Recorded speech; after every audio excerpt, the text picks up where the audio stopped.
L'émetteur, le podcast.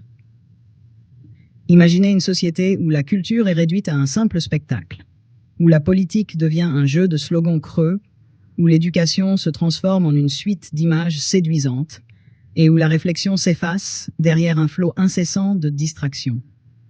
Une société où penser demande trop d'efforts, où le silence est inconfortable, et où la connaissance elle-même est conditionnée par son attractivité. Cette société, nous dit Neil Postman dans Se distraire à en mourir, n'est pas une dystopie lointaine. C'est la nôtre. Dans ce livre publié en 1995, Postman dresse un constat inquiétant. Le divertissement, loin d'être un simple loisir, est devenu l'idéologie dominante de notre époque.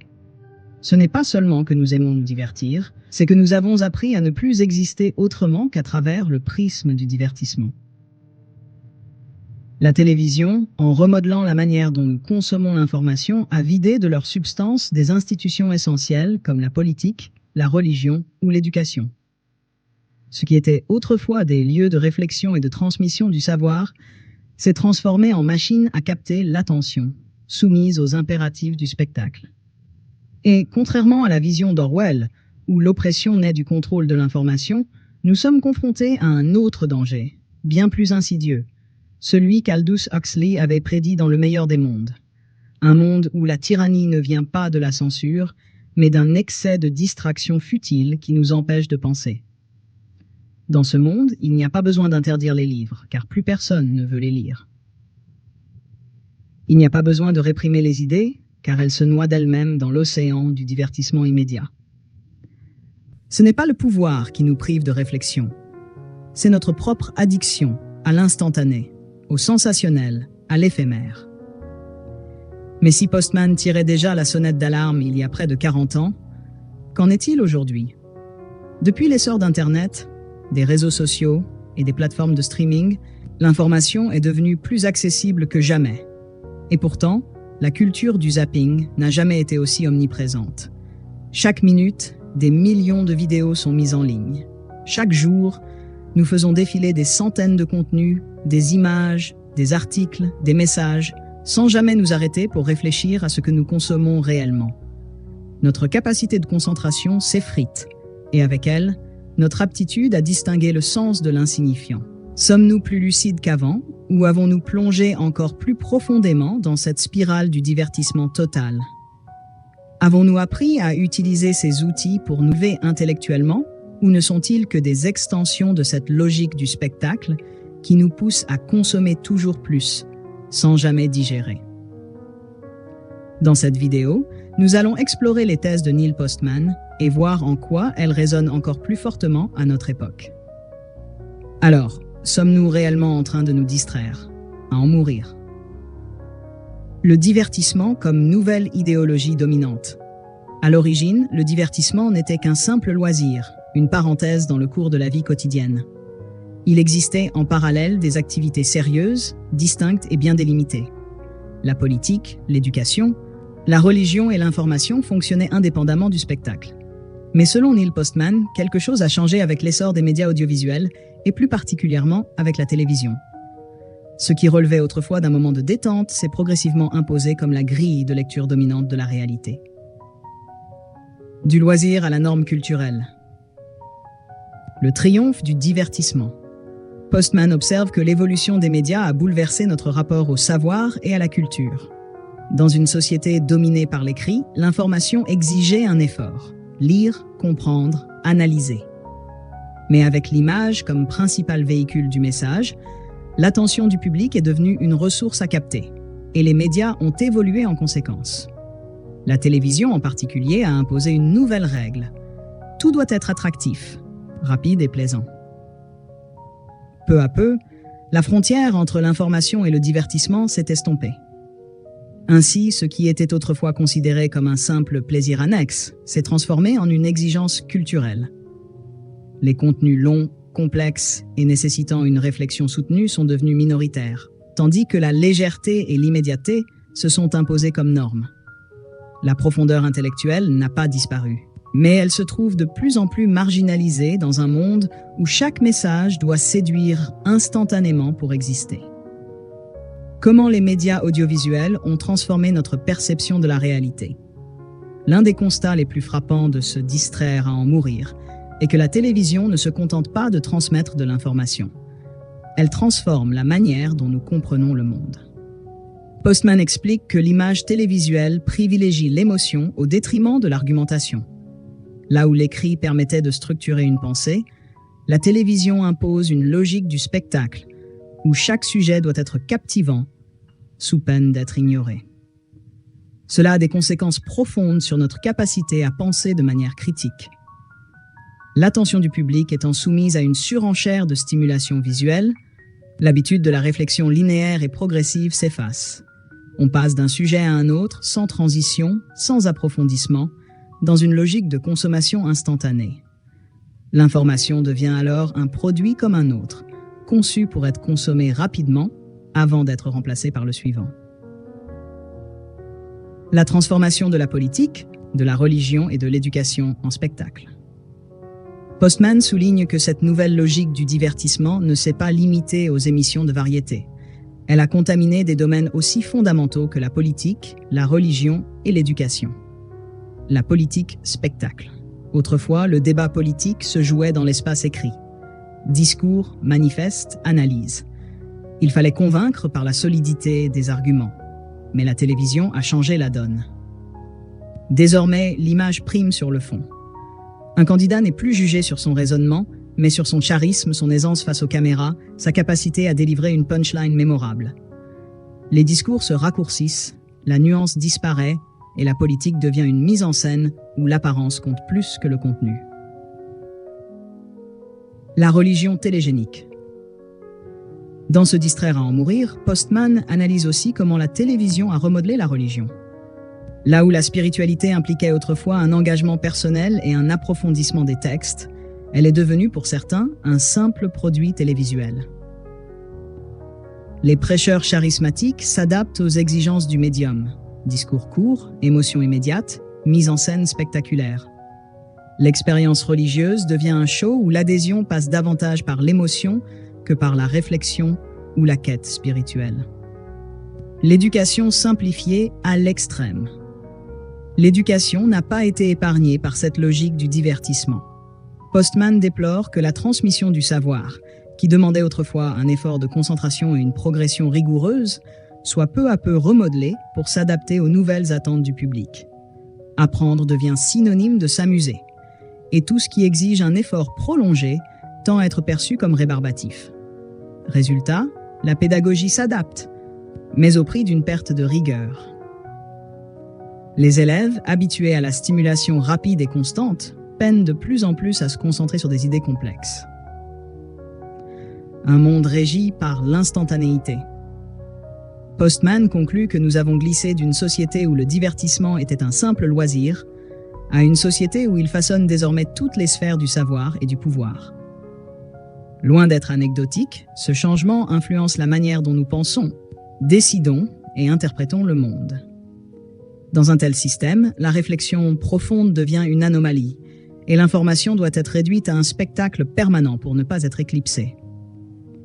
Mais si ce diagnostic était déjà alarmant en 1985, qu'en est-il aujourd'hui, à l'ère du numérique et des réseaux sociaux? Sommes-nous allés encore plus loin dans cette logique du divertissement total?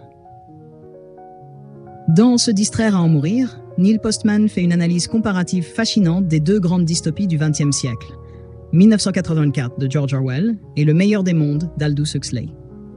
Ces deux écrivains ont imaginé des sociétés totalitaires, mais ils ont chacun envisagé des menaces radicalement différentes pour l'individu et la liberté. Selon Postman, la vision d'Orwell de la censure et du contrôle de l'information par la répression est moins pertinente aujourd'hui que celle d'Huxley, qui dépeint une société aliénée par l'excès de distraction et le divertissement. Dans 1984, Orwell décrit une société où la vérité est contrôlée par un gouvernement totalitaire, représenté par le parti et son leader, Big Brother. L'État contrôle l'information de manière rigide et systématique. Les médias sont censurés, l'histoire est réécrite pour correspondre à la vision du pouvoir en place, et toute forme de pensée critique est réprimée par la terreur. La population vit sous une surveillance constante. incapable de remettre en question la réalité imposée par le parti. Dans ce monde, la liberté d'expression et la liberté de pensée sont supprimées par la manipulation de l'information. Les masses, privées d'accès à une vérité objective, sont réduites à un état de soumission totale, sans possibilité de rébellion, car elles ne sont même pas conscientes de leur oppression. Cette société orwellienne incarne la peur de la censure pure, où les autorités imposent leur version de la réalité par la force et l'intimidation. Mais selon Postman, l'inquiétude d'Orwell semble moins pressante aujourd'hui au regard de l'évolution des sociétés modernes. Le véritable danger, selon lui, réside davantage dans la vision de Huxley, comme le montre le meilleur des mondes. Dans cette dystopie, les individus sont contrôlés non par la répression ou la censure, mais par le plaisir et les distractions. Dans le monde de Huxley, les citoyens sont conditionnés dès leur naissance pour accepter leur place dans la société. Les autorités ne cherchent pas à contrôler directement l'information, mais plutôt à distraire et divertir en continu. Le peuple consomme des drogues, participe à des spectacles futiles et dérobe ainsi toute capacité de réflexion critique. La liberté de penser est étouffée non par la violence, mais par la saturation de l'esprit par des plaisirs immédiats et des stimulations superficielles. Ce contrôle par le divertissement, où la culture est réduite à une consommation rapide et sans profondeur, empêche les individus de réfléchir sur leur propre existence ou d'envisager une critique de leur monde. L'aliénation vient non pas de l'imposition d'une vérité unique, mais du fait que l'individu perd le désir même de questionner ou de comprendre la réalité de manière profonde. Postman affirme que dans notre société contemporaine, la menace huxleyenne est bien plus tangible que celle d'Orwell. À une époque où l'information est largement disponible, mais souvent fragmentée et superficielle, il n'est plus nécessaire pour l'État ou une autorité centrale de restreindre l'accès à la vérité. La surabondance de contenus inutiles et de distractions permet de maintenir la population dans un état de conformité idéologique sans avoir besoin de recourir à une répression ouverte. L'un des arguments centraux de Postman est que la télévision, et plus récemment les technologies numériques et les réseaux sociaux, ont créé un environnement où l'individu est constamment bombardé de contenus frivoles, souvent plus préoccupé par l'émotion et la forme que par la réflexion et la substance. L'excès d'informations insignifiantes, couplé à la recherche de plaisir immédiat, fait que les gens deviennent incapables d'aborder des sujets profonds ou complexes de manière sérieuse. Postman observe aussi que cette culture de l'instantanéité et du divertissement efface peu à peu la capacité des citoyens à se concentrer sur des enjeux sociaux, politiques ou économiques complexes. L'illusion de la liberté existe encore, mais elle est en réalité un piège. En multipliant les distractions, on éloigne l'individu de la réflexion critique et de l'engagement véritable avec les grands enjeux de son époque. Ainsi, contrairement à Orwell, qui envisageait un contrôle par la terreur et la censure, Huxley propose une forme d'aliénation beaucoup plus subtile et, selon Postman, plus actuelle.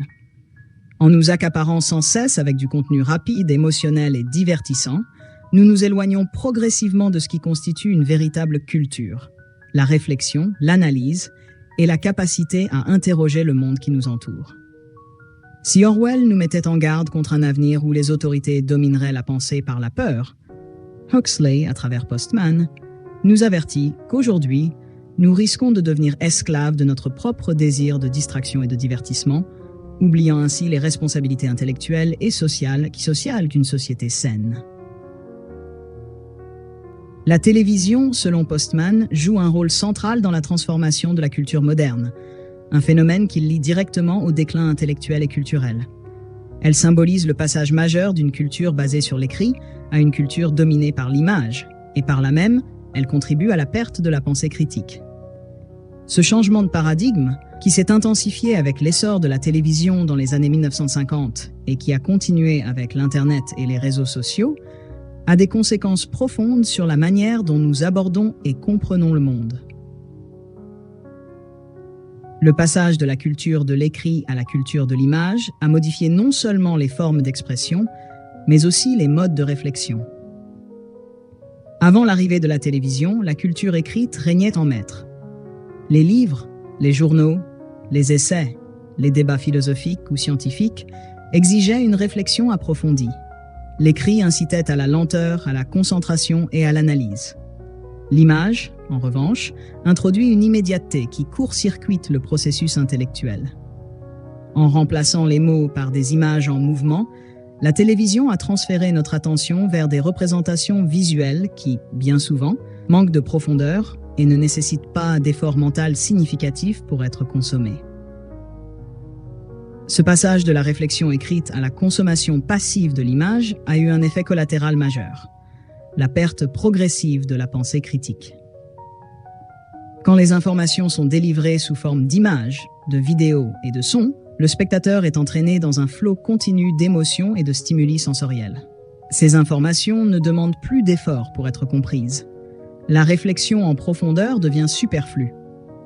L'instantanéité caractéristique des médias visuels ne permet pas de s'arrêter sur des détails complexes ou d'examiner des nuances. L'esprit humain, qui auparavant devait organiser et structurer les idées de manière rationnelle, est aujourd'hui submergé par un déluge de données, souvent déconnectées les unes des autres. L'un des effets les plus notables de ce phénomène est la transformation des débats d'idées. Autrefois, la discussion intellectuelle, qu'elle se tienne à la télévision ou dans d'autres espaces publics, se nourrissait de pensées élaborées, de réflexions longues et de nuances. Les échanges d'idées étaient riches, détaillés et exigeaient une certaine maîtrise de l'argumentation. Mais la télévision, en réduisant le temps de parole et en simplifiant les messages pour qu'ils soient accessibles à une large audience, a produit des discours simplifiés. Ceux-ci se concentrent davantage sur la forme que sur le fond, sur l'émotion que sur la logique. La profondeur de l'analyse intellectuelle a été remplacée par des slogans accrocheurs, des images frappantes et des messages réduits à des aperçus rapides.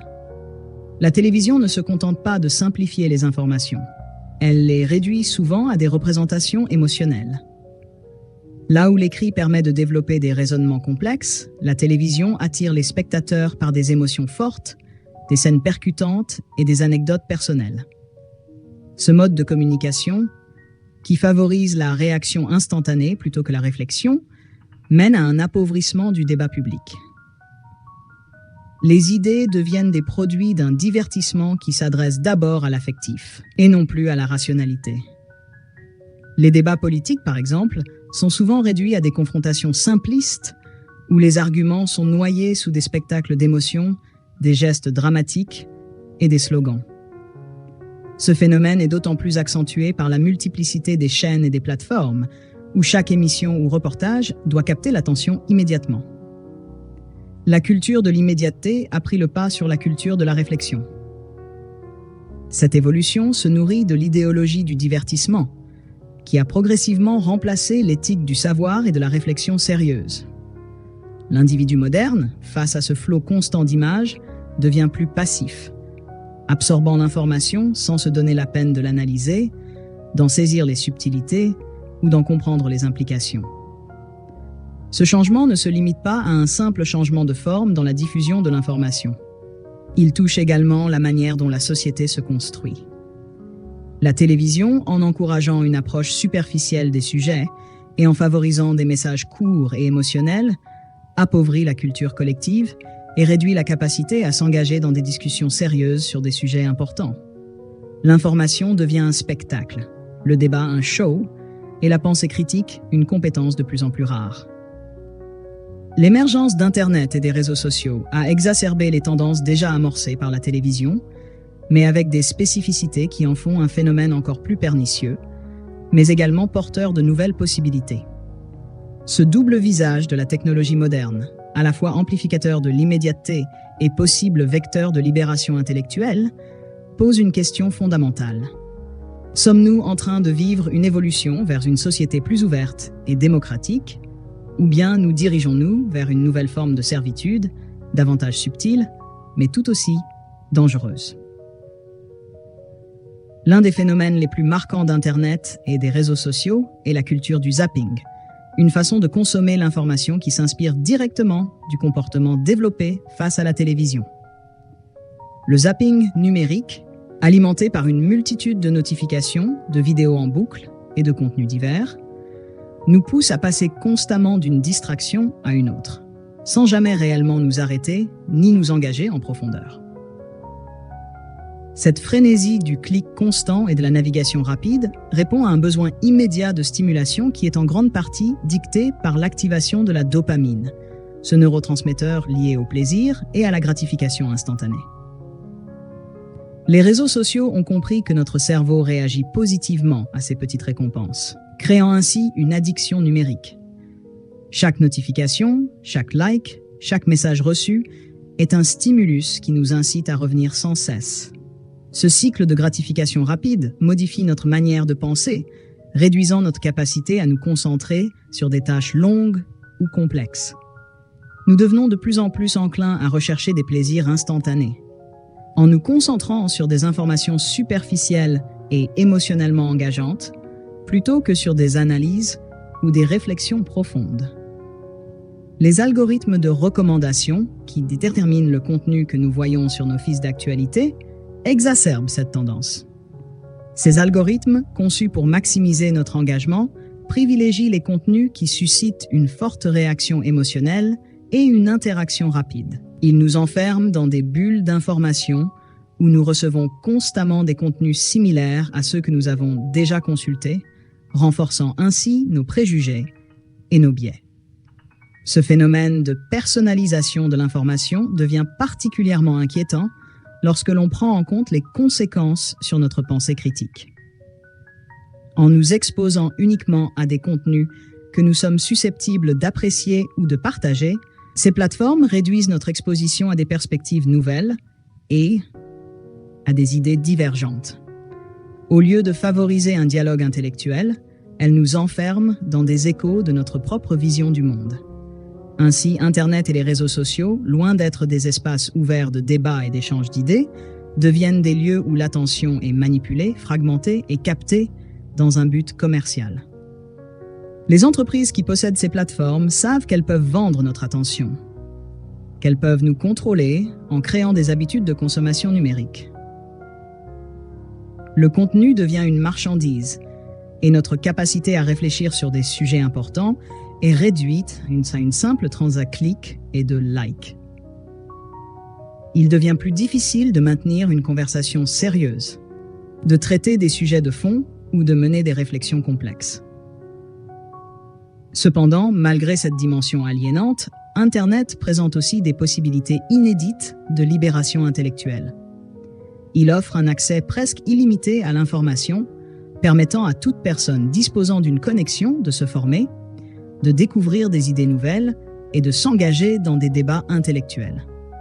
Les plateformes de partage de connaissances, les forums de discussion et les espaces de publication comme les blogs, les podcasts ou même les vidéos YouTube offrent aux individus un moyen de s'exposer à des points de vue variés, de remettre en question les idées reçues et d'approfondir leurs connaissances sur des sujets qui les intéressent. Internet peut ainsi être un outil de démocratisation du savoir si les utilisateurs savent l'utiliser de manière réfléchie. Le problème réside dans la manière dont la majorité des gens l'utilisent. L'accès à l'information ne garantit pas que cette information soit bien comprise, ni que les individus soient capables d'analyser de manière critique ce qu'ils lisent ou voient. Le piège réside dans la facilité d'accès à des contenus futiles, où les débats intellectuels sont souvent noyés sous un flot de contenus de divertissement, de mèmes et d'informations non vérifiées. L'effet de consommation en continu que l'on retrouve dans la culture du zapping sur les réseaux sociaux rend difficile la concentration sur des idées complexes ou l'engagement avec des sujets plus profonds. Ainsi, Internet est un espace ambivalent. Il peut être un puissant moteur de liberté intellectuelle et de découverte, mais il peut aussi, à travers l'exploitation de notre attention et de nos émotions, devenir une prison numérique. Les outils de manipulation qui existent sur ces plateformes nous incitent à rester dans un état de distraction permanente, nous empêchant d'approfondir nos réflexions ou de nous engager sérieusement avec des questions de fond. Ce paradoxe, où l'on voit un espace de liberté intellectuelle se transformer en un instrument d'aliénation, est l'un des défis majeurs de notre époque. Dans ce contexte, la question centrale demeure: comment tirer parti d'Internet pour qu'il serve notre développement intellectuel, plutôt que de nous enfermer dans un cercle vicieux de divertissement et de distraction? La réponse réside dans notre capacité à reprendre le contrôle de notre attention, à rechercher activement des contenus de qualité, à nous exposer à des idées nouvelles et à utiliser cette technologie pour nourrir notre pensée, plutôt que de la laisser s'égarer dans les méandres de l'inefficacité numérique. Retrouver une pensée critique dans un monde saturé de distractions demande un effort conscient et une discipline personnelle. Dans un environnement où l'information nous bombarde en continu et où les distractions numériques sont omniprésentes, il devient essentiel de réapprendre à ralentir, à réfléchir profondément et à redécouvrir des pratiques intellectuelles oubliées, comme la lecture attentive. Ce n'est pas seulement une question de consommation d'informations, mais de la manière dont nous choisissons de nous engager avec elles. Apprendre à ralentir et redécouvrir la lecture profonde. L'une des premières étapes pour retrouver une pensée critique réside dans la capacité à ralentir. Dans un monde où chaque notification, chaque message ou image nous incite à réagir instantanément, apprendre à s'arrêter, à réfléchir et à revenir à une forme de lecture lente et profonde est crucial. La lecture profonde, celle qui s'accompagne d'une réflexion prolongée et d'une analyse attentive, permet non seulement d'assimiler l'information, mais aussi de l'interroger, de la mettre en perspective et d'en tirer des conclusions nuancées. Redécouvrir le plaisir de lire un livre entier, un article ou même un essai sans se laisser déranger par des distractions extérieures est une manière efficace de rehausser le niveau de réflexion. À travers ce processus, l'individu rétablit le lien avec des idées plus complexes, développe sa capacité à raisonner par soi-même et apprend à apprécier la nuance. La lecture, surtout lorsqu'elle est approfondie, est l'un des moyens les plus puissants pour alimenter sa pensée critique. Elle ouvre des perspectives nouvelles et oblige à interroger les idées de manière plus rigoureuse, loin de la superficialité des contenus rapides et éphémères proposés par les médias modernes. Filtrer les contenus et cultiver un esprit analytique. Une autre clé pour retrouver une pensée critique réside dans notre capacité à filtrer les contenus auxquels nous sommes exposés. Le flux constant d'informations diffusées par Internet et les réseaux sociaux nous pousse à assimiler tout, à digérer l'infobésité sans faire de distinction entre ce qui mérite réflexion et ce qui est pure distraction. Dans ce contexte, il devient essentiel de développer un esprit analytique, capable de trier et de remettre en question les informations reçues. Filtrer ne signifie pas se fermer aux opinions divergentes ou vivre dans une bulle d'idées confortables, mais plutôt exercer un discernement éclairé. Un individu doté d'un esprit analytique sera capable de repérer les biais dans les informations, de comprendre les motivations derrière les messages et de distinguer les faits des opinions. Il sera également plus à même de remettre en question des informations qui, à première vue, semblent fiables et de chercher des sources alternatives ou des perspectives différentes. Cela implique également de cultiver l'humilité intellectuelle. Reconnaître que l'on peut se tromper et être ouvert à des idées contradictoires est un acte fondamental de pensée critique. Dans le monde numérique, cela passe par des choix conscients. Suivre des comptes ou des plateformes qui proposent des analyses rigoureuses et des points de vue nuancés. S'abonner à des publications qui vont au-delà de la surface et éviter les contenus sensationnalistes ou simplistes qui ne favorisent pas la réflexion. Filtrer les contenus, c'est donc aussi prendre le temps de s'engager avec des sources fiables et variées, tout en s'efforçant d'augmenter la qualité plutôt que la quantité de l'information consommée. Restaurer des espaces de réflexion en dehors du flux constant d'informations. Enfin, pour véritablement restaurer la pensée critique, il est nécessaire de créer et de préserver des espaces de réflexion à l'écart du flux constant d'informations. Cela signifie prendre des moments de pause, de déconnexion, où l'on peut réfléchir en silence, seul avec ses pensées ou en échange avec d'autres, mais sans être constamment perturbé par des notifications ou des sollicitations extérieures. Ces espaces peuvent être physiques, comme un coin lecture, un café tranquille ou même une promenade dans la nature. Mais ils peuvent aussi être psychologiques, en accordant des moments de calme mental où l'on se concentre pleinement sur une tâche ou une idée. La pratique de la méditation, de la marche silencieuse ou même du simple fait de s'asseoir sans distraction pour réfléchir à un sujet précis peut être des moyens efficaces de restaurer des moments de réflexion profonde. Ces moments permettent de retrouver une certaine clarté d'esprit, de connecter différentes idées entre elles et de prendre du recul par rapport à la vitesse à laquelle la société moderne nous pousse à vivre. Cela permet aussi de se recentrer, de trouver un espace mental où l'on peut réfléchir librement sans l'emprise du flux d'informations incessant. De plus, des discussions et des débats en dehors des canaux traditionnels, tels que des groupes de réflexion, des cercles de lecture ou même des conversations avec des amis, peuvent également servir de lieu de ressourcement intellectuel. Ces échanges doivent être empreints d'une volonté d'aller au-delà des échanges superficiels pour explorer des idées de manière plus profonde, en remettant en question les présupposés et en cherchant des réponses à des questions complexes. La restauration d'une pensée critique passe donc par un retour à des pratiques de lecture et de réflexion sérieuses, un choix attentif des informations que nous consommons et la création d'espaces où l'on peut réfléchir sans être constamment bombardé d'informations superficielles.